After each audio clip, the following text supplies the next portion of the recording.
Subscribe कीजिए जुक्ति और मुक्ति यूट्यूब चैनल को और बेल आइकन को दबाइए लेटेस्ट वीडियो सबसे पहले देखने के लिए।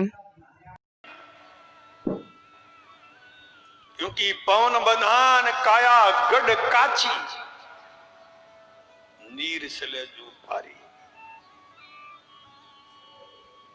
पारी कहते हैं छोटे गढ़े को, पारी कहते हैं ना पारी। पारी में छोटे गढ़े में जब जल भर देते हैं, वो जल उस गढ़े के अंदर है, इसका घड़े में बंधा हुआ है।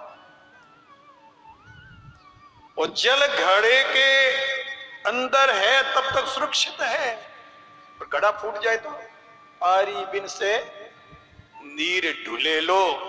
पारी फूटेगी तो नीर ढुल जाएगा। ऐसे ही आपका शरीर ये पारी है, इसमें प्राण वायु जैसे घड़े में जल है, इस तरह से इसमें सुरक्षित है। और जिस दिन प्राण वायु ढुल जाएगी, खत्म हो जाएगी, फूटी हुई गगरी की तरह घड़ा हो जाएगा। ठीक रही तो फिर भी काम आती है, कोई काम भी नहीं आएगा।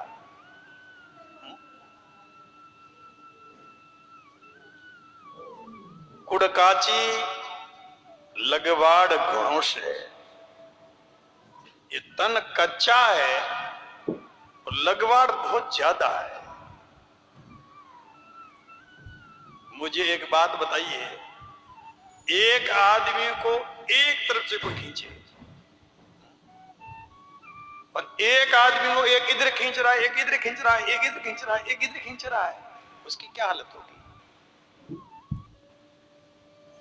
एक तरफ खींचे तो वो एक तरफ ही जाएगा ना। अब रस्सी डाल दी, इधर भी खींचे, चारों तरफ खींचे, क्या दशा होगी? और हमारे जीवन में कितने फंदे, कितनी रस्सियां पड़ी, कभी सोचिए? हमें सोचने का मौका नहीं मिलता, हमें वो बंधन लगता ही नहीं, क्योंकि हम उसके आदी हो गए।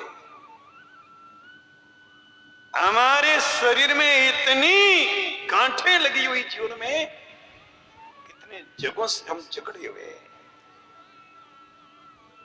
मां का बंधन, बाप का बंधन, भाई का बंधन, बहन का बंधन, पत्नी का बंधन, सालों का बंधन, बेटों का बंधन, ये सब रस्सियां, ये सब क्या गांठ, यहां से मां का, बाप का, बहन का, भाई का, ये कितने।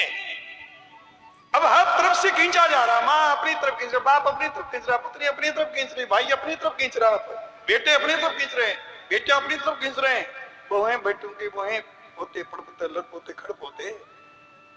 अब जरा सोचना बारीकी से, अगर यहाँ रस्सी रहे, रस्सी चारों तरफ रस्सी है, हर कोई खींच रहा है, वो कैसी स्थिति होगी? लेकिन न तो हमें ये समझ में आ रहा है, न हम समझने की कोशिश करते हैं, क्योंकि दाद की खाद बड़ी मीठी लगती है। भगवान किसी लिए दाद नहीं करे। मैंने तो कईयों को दीवारों के ऐसे भैंसे की तरह पीठ रगड़ते देखा, खून आ जाए फिर भी रगड़े, और रगड़ के छोड़ दे, कलेजे में आग लगती है। ये ऐसी खुजली है, ये ऐसा मीठा बंधन है, हमें समझ में नहीं आता। अब आप पर जरा विचार कीजिए, पक्का घड़ा है, उसमें तो पानी रुकता है, पर कच्चे घड़े में पानी भरे और फिर ठोला मारे। अरे कच्चा घोड़ा तो भरते भरते मिट्टी पिघल जाएगी, ठोला मारने की जगह कहां बचेगी? तो कुड़ काची, ये तो उस कच्चे घड़े की तरह है, और बंधन इतने जो ये सहन नहीं कर पाएगा।